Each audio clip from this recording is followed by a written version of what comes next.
All right, what I'm about to tell you is going to rock your world as you get ready to clock in and go to work. Guardians are 35-35. I think apathy has set in for some of the fan base. That's not what's going to rock your world. I have started to see from some people, some corners of the internet, people who actually are credentialed to go cover the Cleveland Guardians. The sentiment, I'm not making this up, the idea of trading Jose Ramirez because he deserves better. What that is, I think people are thinking to trade him to deserve better because he deserves championships. I don't think that you can just guarantee those sort of things like you can if you were to trade like Joe Thomas to the Denver Broncos. You can't guarantee anything, but you can't come that close to guaranteeing it if you were to trade him away to one of those competitive ball clubs. I mean, the Dodgers, you can get pretty damn close to it, I would imagine. But the thought that trade him, I mean, guys, if you guys want to kick around trading Stephen Kwan, you guys want to kick around trading Emmanuel Clase, Lyman's leaving me out here on an island. This is fantastic. You guys want to talk about trading just about anybody else, fine. 216-474-0092. He is a non-starter. For a million reasons, Jose Ramirez is a non-starter. I could try to name you all the reasons. That is a non-starter, and that thinking needs to, if you started that thinking, that thinking needs to end by the end of this segment. Trading Jose Ramirez for either his own good or because he deserves better is a non-starter in so many ways I can barely think of him. I don't have enough breath in my body to get to the end of him. That's what I should say. I'm trying to think towards the end of the Joe Thomas thing, I was like, all right, let's think about trading Joe Thomas because we could potentially get a first pick, a first-round pick. And I'm a lot more dialed into the NFL, I'll admit it. Baseball, if Jose Ramirez is just on some other team and it's like in the National League, I'm really not going to go out of my way to watch him. You think people don't go to baseball games now in this town? That is Luka Doncic territory if you were to move on from him. That is that bad. That's Rocky Colavito all over again. Does Ramirez have the most jerseys? Yeah. When you're walking around, is it pretty clearly? It's Ramirez and then Kwan. Yeah. He is a hero in this town. Jose Ramirez is a hero. He's also beloved. been here for a long time. 12 seasons? Yeah, yes. It's incredible. He is beloved in this town. Like, hey, we were talking about Nick Chubb. I don't know if we really want to have a love-off here, but who's loved more, Nick Chubb or Jose Ramirez? It may very well just be Jose. Jose is so well thought of and so loved in this town. There ain't no chance in hell. I saw the comparisons to Mike Trout. Guys, I know you're mad at the Guardians because they won the division last year, and it doesn't look like it's going to be that way at all this year, and they may not even make the playoffs. That's an insult to you as a sports fan. If you have that thought, you got to rethink that. I know you're mad. You are insulting yourself and your own intelligence. If you think on any level, in any realm, on any drugs, that the Cleveland Guardians are anywhere in the same stratosphere as dysfunctional and terrible and overall sucking as the Los Angeles Angels have been over the last decade, there's not a chance in hell. For Jose, and I don't mean to sound this way because it's like, well, he signed up for it. Yeah, he did, for better, for worse. But I don't want to sound like I'm mean about it. He has played in a World Series for this team. He's played in ALCSs for this team. He is the leader of this team. And there is not a way on earth. You are not the Pittsburgh Pirates. You are not that Moribund. You are not that hopeless or hapless or any of that stuff. The Guardians, right now, it's not been a good stretch of games. They're 6-13 over their last 19, and we always like to put those numbers out there just to help our argument because who's thinking about the last 19 games for anybody? But they're 6-13 over their last 19 or whatever you want to say about them. It ain't been a good run here recently. But over the recent years while Jose's been here, they've been a pretty successful franchise. They haven't been able to punch in. Them's the breaks. Ted Williams is one of the greatest Red Sox ever, arguably the greatest Red Sox ever, probably the greatest Red Sox ever. He played in one World Series. Sorry. And I know it's a different era. I get it. No free agency. I understand all that, man. But there's some things there's some moves you just can't make. He is a third rail, a sacred cow. You just can't do it. That franchise could not afford to do it. Yeah, not that one. They can't do it. I also compared it. On the phone last night, we were kind of talking about this, and I'm like, boy, I guess you could come after me because I did say, like Myles Garrett, it makes sense to trade to initiate a rebuild the right way. In baseball, I don't know what that looks like. Well, like I don't get anything out of watching the baseball draft and watching like the College World Series and starting to think about, and you don't get draft picks. Like you don't get it. It doesn't work like that. Yeah, you don't get prospects. Or you get prospects, but you don't get draft picks. Yeah, it's not the same thing. In baseball, I mean, we're talking about a guy that has been top 5, top 6 MVP 4 times. No, 5 times. Yeah. He's been a top. No, is it 6? Yes. Like that is you lose count. That is crazy how good he's been. And there is just no replacing that. And oh, by the way, he did something that I've never seen another Cleveland athlete do. He took a hometown discount. We have fantasized about players taking a hometown discount. How many times have we mentioned maybe you'll take a home? Now we just don't do it anymore because no one does it. He is the one guy to do it. When we thought somebody would do it, and Carlos Boozer, he screwed us like in the middle of the night. So so nobody does it, and he's the one guy that did it. There is no who's player. got a better relationship with Cleveland fans than Jose Ramirez. Well, that's part of it. I think that I think fans name a guy. There isn't. I think that fans like Donovan Mitchell. If they were to trade Donovan Mitchell tomorrow, I think fans would be outraged. I'd be outraged. Didn't take a discount. But I don't think that anybody would compare it at all to the level of hurt you have with Jose Ramirez. Plus, you would think, okay, you would eventually go, what's our haul that we get back for him? And then you would have some faith, and go with me on this, that you would be able to replace that player because of the cap and because of what the NBA is now. If you traded away Myles Garrett, hell, half of you wanted to trade away Myles Garrett. Mm-hmm. I'm just thinking about the biggest impactful Cleveland Brown right now. If you trade away Myles Garrett, you go, what's the haul? And you would have the thought that you'd be able to replace him to some level. You're not going to replace the best defensive player of all time on this team, but you're going to replace him to some level. There's no replacing Jose Ramirez. There is none. You have no faith, and this is the reason. You have faith that Myles Garrett will stay with the Cleveland Browns as long as he's useful. Same thing with Denzel Ward, David Njoku, There's zero faith that anybody they would bring in as a prospect for Jose Ramirez would ever be here in the future. It would kill. Yeah. That move may kill baseball in this town. I understand that there's a lease that's involved here, and they have a long-standing lease, and they just revamped the stadium. The spirit of the entire thing, you want to talk about name changes and all that, that would kill it. That would kill it. Can't move on. People are mentioning a no trade clause. I will say a lot of people have no trade clauses, and they can be talked. They can be talked into things. You can talk a lot of people into a lot of different things, and if you wanted to so badly, if you thought you had a good enough deal, you could go to him and go, "We have this deal with the Dodgers, Mets, Yankees. You can do this, that, and the other." And Jose could go, "After all I've done for you with this organization, yeah, just go ahead and trade me." See, that's why I don't even want to broach the subject. Mm-hmm. I had to bring it up because I saw so much over it over the weekend. I was a little bit appalled by it. I understand where some people would be with me on that. What about the doing right by him aspect of it? How am I doing right by him? Well, if you send him to a contender and he could win a World Series. He could win a World Series. Because he does need another. We talk about him as a Hall of Famer. Does he need another playoff run? This isn't the Browns, though. This isn't the Joe Thomas argument. I think he is our Hall of Famer. I think he's a Hall of Famer. I think right now Jose Ramirez is a Hall of Famer. I know that some people have argued his postseason stats. All right. Yeah. Well, you know what? When you're the only freaking guy on the offense that can actually do anything, there tends to be a lot of pressure on you. I'm sorry. He's not batting around Aaron Judge and Giancarlo Stanton and Juan Soto. If he was doing that, maybe he'd be able to do a little bit more in the postseason. When you only have one guy that you can actually count on there, tends to put a lot of pressure on you. So single-handedly, we want to talk about it being the ultimate team game where you can't raise it up to that level. I don't know. It seems like he's carried the organization for so long. And the organization, by the way, again, has been a team that, if I wanted to do it this way, has been to the postseason more than once, has been to the World Series, has been to the ALCS a couple of times. I mean, this is an organization that has not been anywhere near what the Browns have been over the last 25 years. In baseball parlance, it isn't anywhere near what the Pittsburgh Pirates have been over the last 25 years. If we were the Pirates, if we were in Pittsburgh talking about the Pirates, yeah, do what's right by Jose Ramirez. But you've done what's right by Jose Ramirez. You just don't have the funds to compete with anything else, and that's even with his discount.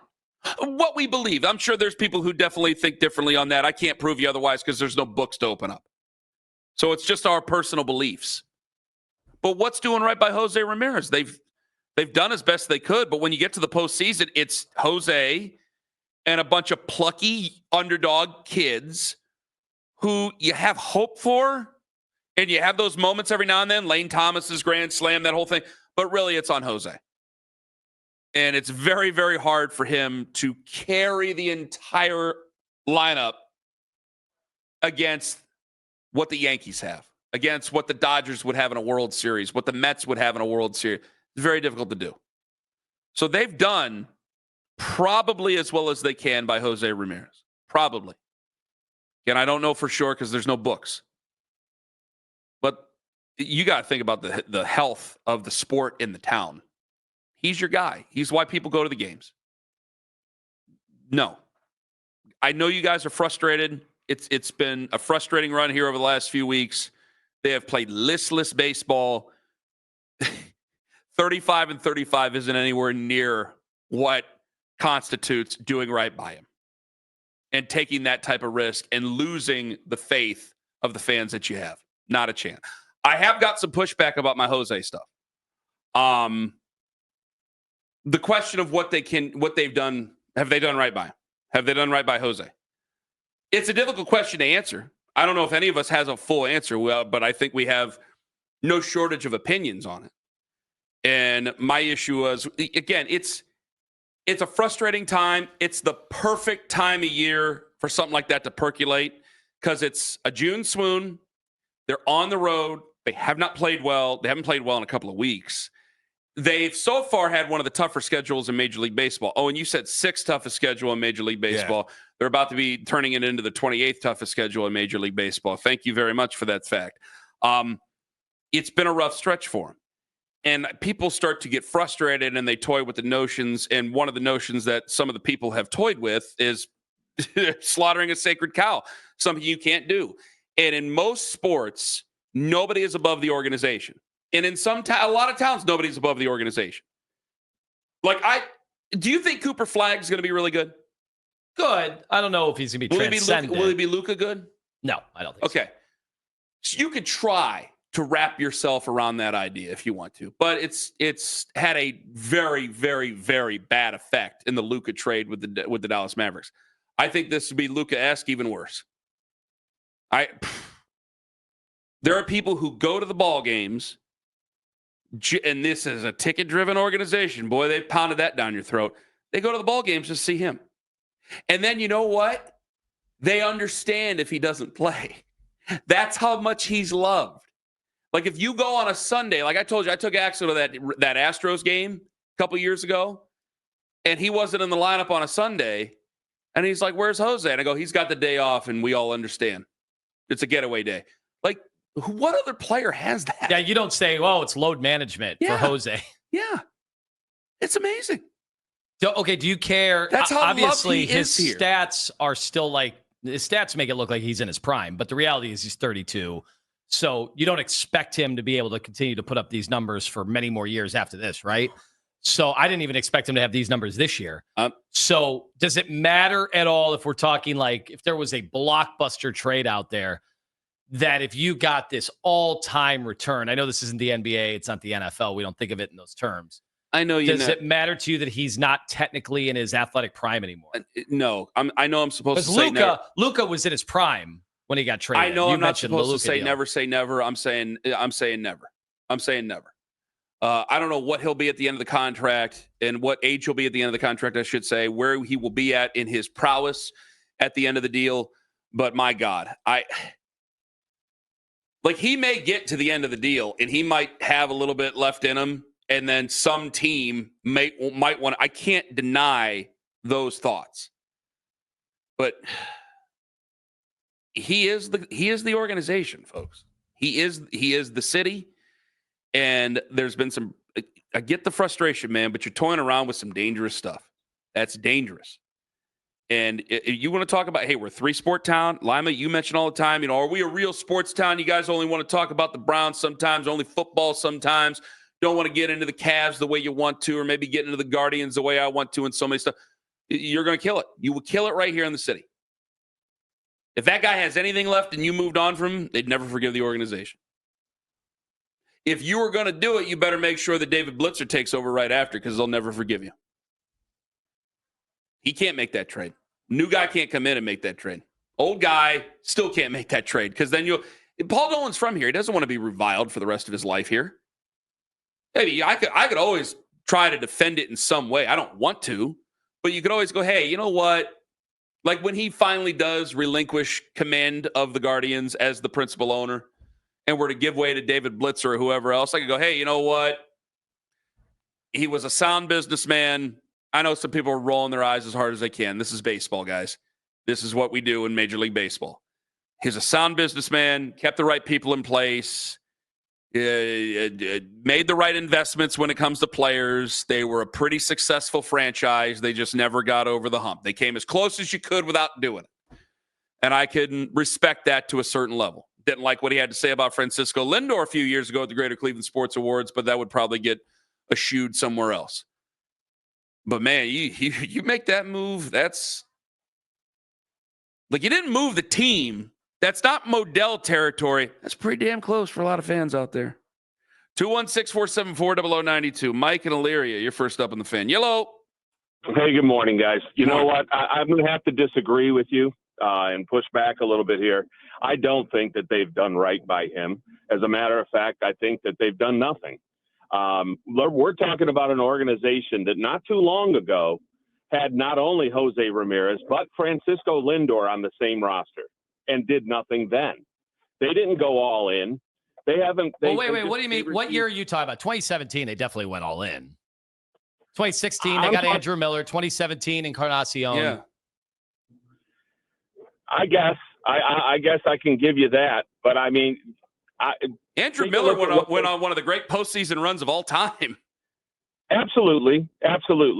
But I would say that you have Jose Ramirez, a guy who's given you a once-in-a-lifetime discount. You will never, ever see that again, ever. Yep. To trade this guy would be Rocky Colavito-esque. It would be awful. And I look at the lineup that they've surrounded him with.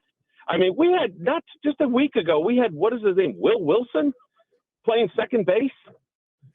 We have I mean, I tell you what, they've signed some guys in the bullpen. Okay. Yeah. Cause you can never have enough pitching.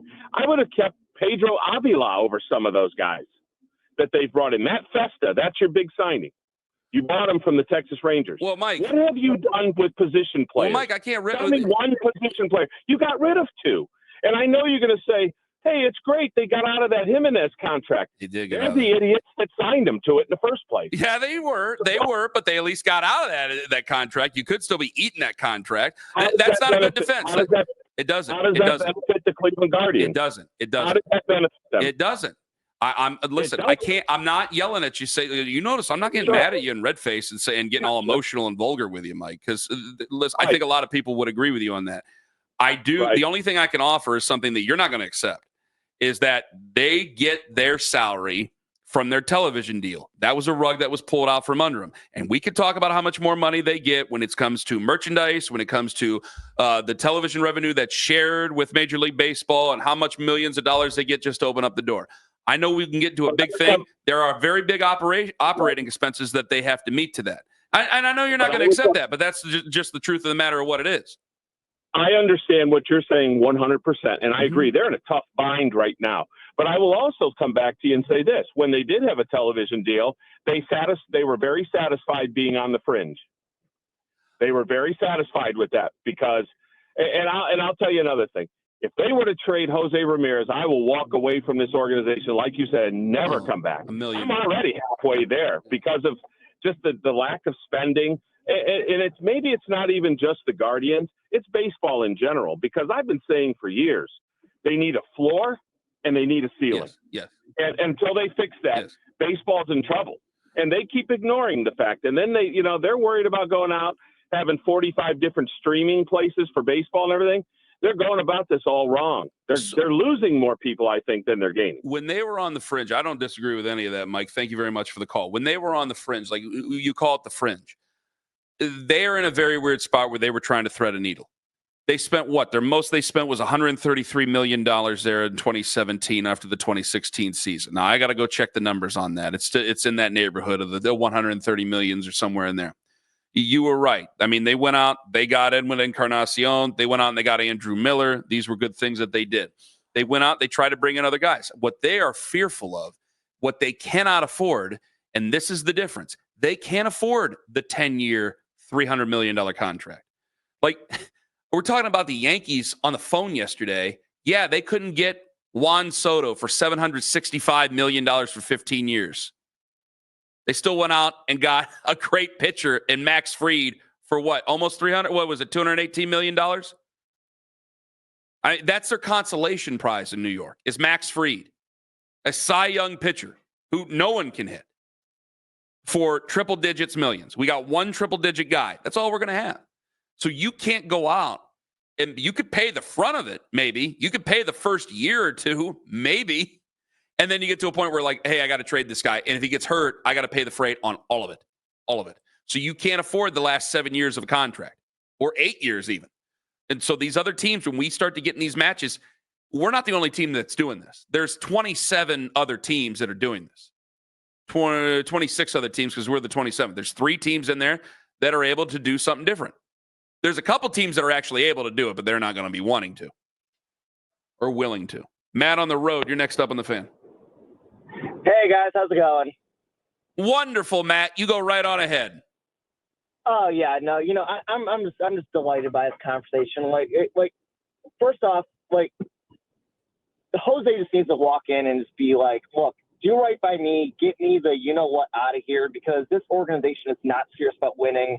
Everyone everyone can throw out that Encarnacion, Andrew Miller thing. The only reason they spent on that was, if you look back in 2016, 2017, whenever that was, there was a sale of a company called BAMTech where each team got a stipend or something, and that's literally the money they used. The second that money dried up, out went Miller, out went Encarnacion. So they used the money they got from a sale on their players. We're mad about this?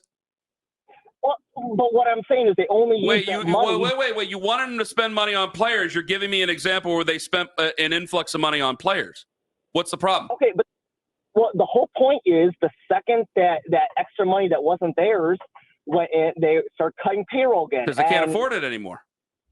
Well, okay, so Ken, where did that extra revenue from the playoffs go? Where did the revenue from Guardians TV go? I would imagine operational costs. I mean, you have a TV deal. That's the problem, though. They just lost like 50 million on their TV deal, and it's going to be 45, 50 next year, and it's going to be 45.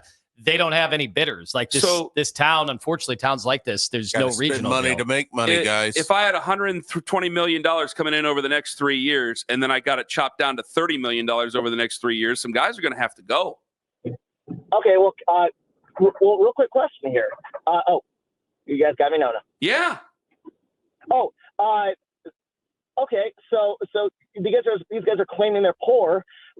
What happened with this Buckeye Leadership Fund with the Dolans? Like, they clearly have money for politics.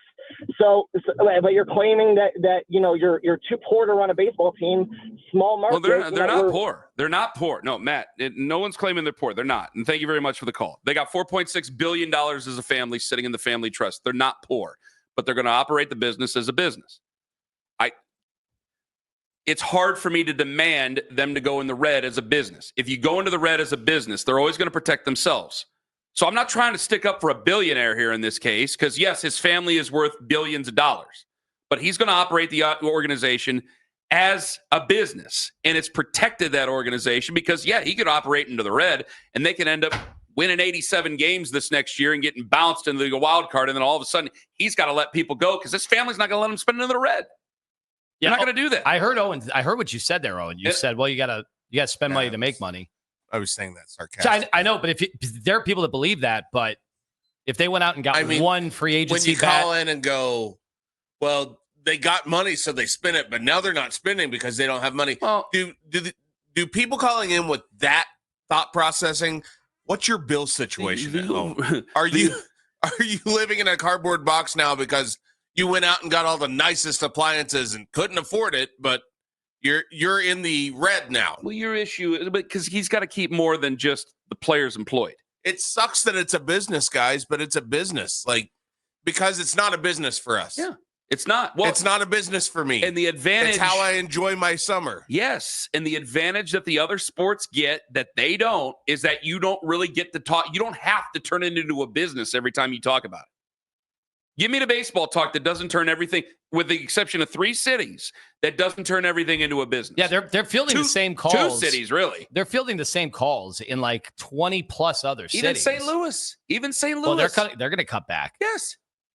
I mean, again, that's the fundamental problem with Major League Baseball. So when a guy like Mike and Illyria calls in and he's exasperated with it, he's leading the club of all those guys. The thing that bothers me is, well, they're an unserious franchise.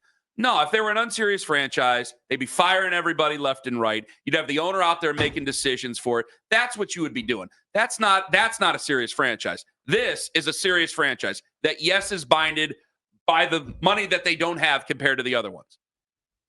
And if that's an excuse, fine. The hell with it. You could do a hell of a lot worse.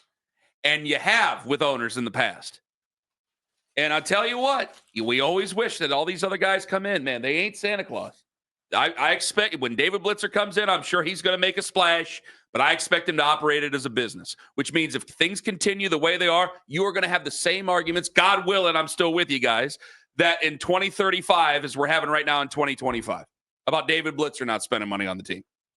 If you still care about baseball by then. That's another thing that they have to do. That's why we're going to have to get to it where, we're going to talk about strikes and work stoppages.